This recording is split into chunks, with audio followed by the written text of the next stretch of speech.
Hello everybody. So, back to our thoughts about what we can do to save our planet. We had already gone together into the bathroom, and then we had looked at our wardrobe, and now that we're washed and dressed, we go into the kitchen to have breakfast. And food may be one of the biggest possibilities for us where we can do and where we should absolutely do something for our planet. Early in Corona, I decided that from now on I would stop going to a supermarket and I would go on my weekly small open market.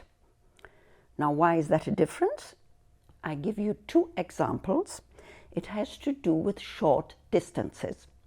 Germany is an apple growing country, moderate climate, we have lovely apples. I go into my supermarket, I get apples from half around the world. Apples, no exotic fruit. My second example, wine. Germany is also a wine growing country. So are our neighbors, France, Spain, Portugal, Italy, all wine producing. I go to my supermarket, I get wine from California, 9,000 kilometers away. Chile, 12,000 kilometers away. Australia, 15,000 kilometers away. This is madness. So short distances, bi-regional, that's the point.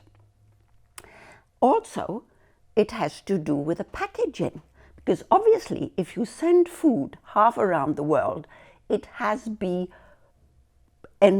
wrapped in solid packaging for the long journey, or not for the apples or whatever it may be from on my little market, because there they come from, say, something like 30 kilometers away. The goods come in big wooden boxes, and I take my basket there or my textile bags there and I load them there. So there's no package at all to involved in it. By the way, packaging. In my country, newly again, we have shops that are called Unwrapped. And they do, they think that's new, but when I was a child, there was nothing else. Shops bought food in large containers, large quantities, and then and this is what these shops do again these days, for example, rice, noodles, jam, chocolate, oil, vinegar, etc. They buy in large containers, and I go there to and fro with my little containers. The best containers, by the way, are not plastic, but glass jars. They're very hygienic, easy to keep clean, put them in the dishwasher, and you get them free. If you buy, for example, a sauce in your local supermarket, you get the jar free, and they come in all sizes. Next point, don't ever throw food away. Just don't. I read that yearly or monthly or daily, I forget, we throw away tons of food, tons. I was born 2 years after the Second World War, and those who raised me knew what hunger was. So I was taught one never ever threw food away. You took small helpings on your plate so that there were no leftovers. And whatever was taken back into the kitchen was being eaten the next day. So that I would advise you too. That brings me to expiry date. That's about the absurdest thing the industry has ever invented. I'm sure in your country there's also such a thing, on the whatever it is food, there is an expiry date. Well, you would think that an expiry date means that the food expires on that day. No, it doesn't.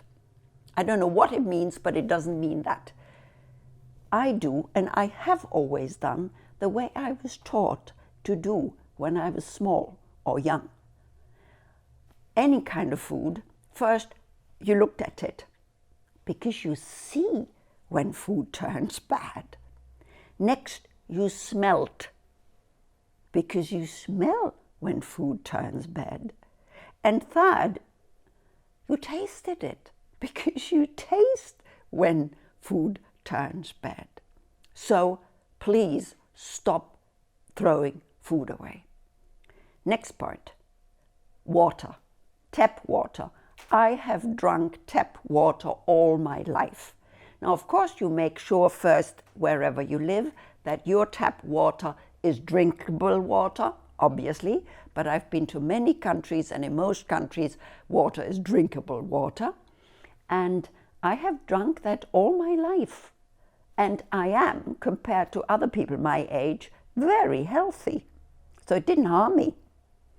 Can you imagine the amount of plastic bottles I have saved in my lifetime? Not ever drinking anything but tap water, can you imagine? Did you know that Coca-Cola, just one example, I saw that in a documentary the other day. Coca-Cola, of the plastic bottles, the millions and millions of plastic bottles they sell yearly, 7% are being recycled. I've seen picture in the documentary from mountains of plastic bottles in Africa and Asia. We shouldn't, and we can't just dump our rubbish onto other people. We shouldn't be doing such a thing, let alone what we do to the planet. And last, but certainly not least, meat. I'm sure you know that meat is among the worst polluters. Meat producing is among the worst polluters of all, apart from animal welfare. So with beginning of Corona, ever since, I only eat organic meat, making sure that the animals had a good life before we killed them to eat them. Yes, the meat is 3 times as expensive, yes, but I only eat a third, so that's fine. A friend of mine, many years worked for a charity organization voluntarily for animal welfare. And one day they visited a slaughterhouse. After that, she didn't sleep for weeks, and she turned a vegetarian immediately. We can't go on doing to our fellow creatures, the animals, what we have been doing for so long. We can't. I knew for ages, and I didn't act. And I've only done that now. And I beseech you to think about it too and act on it. And one last remark. We have the power to change. We are the consumers. We have the spending power. We have the money. So whatever we buy or whatever we don't buy will change the market immediately. Use your power responsibly, please, will you?